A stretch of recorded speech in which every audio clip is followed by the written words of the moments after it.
Hello everyone! Isa ka rin ba sa mga libu-libong mga OFW ngayon na nasa abroad but until now, wala ka pa rin naipon kundi puro mga resibo?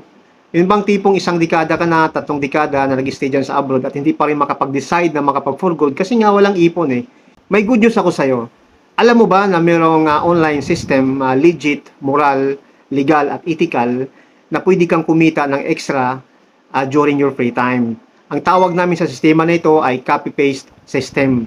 Ang kailangan mo lang para makapag-start kang kumita dito ay magkaroon ka of course na tawag namin na account ID at meron kang dapat na smartphone at active na social media accounts para makapag-start kang kumita dito.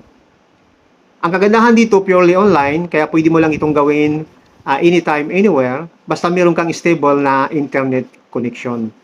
Kahit busy ka na OFW, depende sa trabaho mo abroad, pwede mo itong isingit during your free time. Now,